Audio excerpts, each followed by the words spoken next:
Hello friends, welcome to my channel. இன்றைக்கி நாம் ரெஸ்டாரண்ட்லலாம் கிடைக்கக்கூடிய பன்னீர் லஹோரி ரெசிபி ரொம்ப சிம்பிளாக ஈஸியாக வீட்டிலையே எப்படி செய்யலான்னு பார்க்கலாம். அதுக்கு 3 தக்காளி பழத்தை நல்லா கட் பண்ணி சேர்த்துக்கோங்க. ஒரு 6 பல்லு அளவுக்கு பூண்டு மிக்ஸி ஜாரில் சேர்த்துட்டு நல்லா ஃபைன் பேஸ்ட்டாக அரைச்சி எடுத்துக்கோங்க. ஒரு கடாயில் 2 ஸ்பூன் அளவுக்கு எண்ணெய் சேர்த்துக்கோங்க. எண்ணெய் நல்லா சூடானோடனே ஒரு அரை ஸ்பூன் அளவுக்கு ஜீரகம் சேர்த்துக்கோங்க. ஜீரகம் நல்லா பொரிஞ்சோடனே 4 வெங்காயத்தை நீல வாக்கில் கட் பண்ணி சேர்த்துக்கோங்க. சேர்த்துட்டு நல்லா கலந்து கொடுங்க. வெங்காயம் நல்லா வதங்கி வரட்டும். வெங்காயம் நல்லா வதங்கி வந்தோடனே ஒரு 7-8 பீஸ் முந்திரி சேர்த்துக்கோங்க. முந்திரி சேர்க்கும்போது தான் கிரேவிக்கு ஒரு ரிச்னஸ் கொடுக்கும்.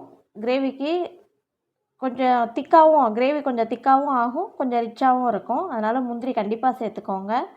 சேர்த்துட்டு நல்லா கலந்து கொடுங்க. முந்திரி இல்லை அப்படின்னா ஒரு 2 ஸ்பூன் அளவுக்கு மட்டும் பொட்டுக்கடலை சேர்த்துக்கோங்க. சேர்த்துட்டு நல்லா கலந்து கொடுத்துக்கோங்க. வெங்காயம் வதங்கினோடனே எடுத்து ஆற வச்சு ஃபைன் பேஸ்ட்டாக அரைச்சி எடுத்துக்கோங்க. ஒரு கடாயில் 2 ஸ்பூன் அளவுக்கு எண்ணெய் சேர்த்துக்கோங்க. எண்ணெய் சேர்த்துட்டு நம்ம கட் பண்ணி வச்சுருக்க பன்னீரை சேர்த்துக்கோங்க. பன்னீர் எல்லாத்தையும் சேர்த்துட்டு ஒரு அரை ஸ்பூன் அளவுக்கு மட்டும் உப்பு சேர்த்துக்கோங்க. உப்பு சேர்த்துட்டு 1 ஸ்பூன் அளவுக்கு மிளகாத்தூள் சேர்த்துக்கோங்க. சேர்த்துட்டு அடுப்பை லோ ஃப்ளேம்லேயே வச்சுட்டு 1 நிமிஷம் வரைக்கும் வேக வச்சுக்கோங்க. ஏன்னா மொத்தமாகவே பன்னீர் 3 நிமிஷம் தான் வேக வைக்கணும். அதுக்கு மேலே வேக வச்சிங்கன்னா ரப்பர் மாதிரி ஆகிடும்.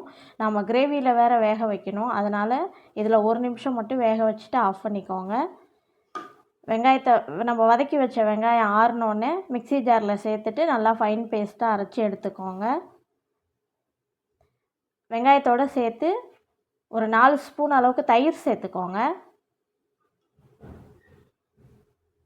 தயிரும் சேர்த்து நல்லா அரைச்சி எடுத்துக்கோங்க. கடாயில் 2 ஸ்பூன் அளவுக்கு நெய் சேர்த்துக்கோங்க. உங்களுக்கு நெய் பிடிக்கும்னா நெய் சேர்த்துக்கோங்க. இல்லாட்டி இப்போவும் நீங்கள் ஆயிலே யூஸ் பண்ணிக்கலாம். நார்மலாக குக்கிங் ஆயிலே யூஸ் பண்ணிக்கலாம். 2 ஏலக்காய் சேர்த்துக்கோங்க. 2 கிராம்பு சேர்த்துக்கோங்க. மிளகு ஒரு அரை ஸ்பூன் அளவுக்கு முழு மிளகு சேர்த்துக்கோங்க. நம்ம தக்காளியும் பூண்டையும் அடித்து வச்சோம் இல்லைங்களா, அந்த பேஸ்ட்டை சேர்த்துக்கோங்க. சேர்த்துட்டு நல்லா கலந்து கொடுங்க. தக்காளி பச்சை வாசனை போகிற வரைக்கும் நல்லா வதக்குங்க.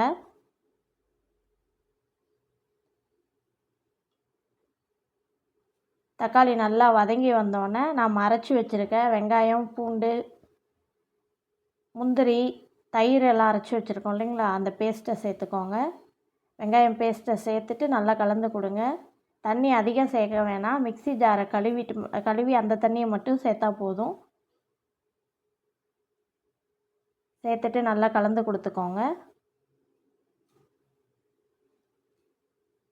நல்லா கொதித்து கொஞ்சம் திக்கானதுக்கப்புறம் நம்ம மசாலா ஐட்டம் எல்லாத்தையும் சேர்த்துக்கலாம். மசாலான்னு பார்த்தீங்கன்னா 1 ஸ்பூன் அளவுக்கு மிளகாத்தூள் சேர்த்துக்கோங்க. உங்களுக்கு நல்ல காரம் வேணும் அப்படின்னா மிளகாத்தூள் 1 ஸ்பூன் சேர்த்துக்கோங்க. இல்லாட்டி பன்னீர்லேயும் மிளகாத்தூள் சேர்த்துருக்கோம், அதனால் அரை ஸ்பூன் அளவுக்கு மட்டும் மிளகாத்தூள் சேர்த்துக்கோங்க. 1 ஸ்பூன் அளவுக்கு மல்லித்தூள் சேர்த்துக்கோங்க. அரை ஸ்பூன் அளவுக்கு கரம் மசாலா சேர்த்துக்கோங்க. அரை ஸ்பூன் அளவுக்கு மஞ்சத்தூள் சேர்த்துக்கோங்க. சேர்த்துட்டு நல்லா கலந்து கொடுங்க. மசாலா பச்சை வாசனை போகிற வரைக்கும் நல்லா கலந்து கொடுத்துக்கோங்க.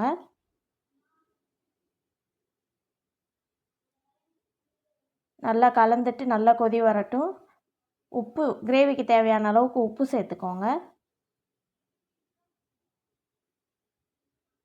சேர்த்துட்டு நல்லா கலந்து கொடுத்துக்கோங்க. மசாலா பச்சை வாசனை போனதுக்கப்புறம் நாம் ஏற்கனவே ஃப்ரை பண்ணி வச்சுருக்க பன்னீர் எல்லாத்தையும் இதில் சேர்த்துக்கலாம். பாருங்கள், கொதிக்க கொதிக்க நல்லா திக்காகிடுச்சு. ரொம்ப திக்காக வேணாம். இந்தளவுக்கு திக்னஸ் இருக்கும்போது நம்ம பன்னீரை ஆட் பண்ணிக்கலாம்.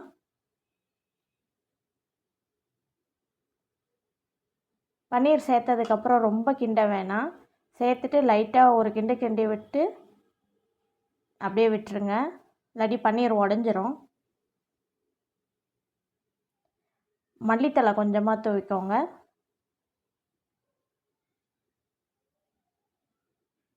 அவ்வளோதான் ஃப்ரெண்ட்ஸ், நம்மளோட பன்னீர் லகோரி ரெசிபி ரெடி. இது வந்து சப்பாத்திக்கு, நானுக்கு, பரோட்டாக்கு, தோசைக்கு எல்லாத்துக்குமே சூட் ஆகும்.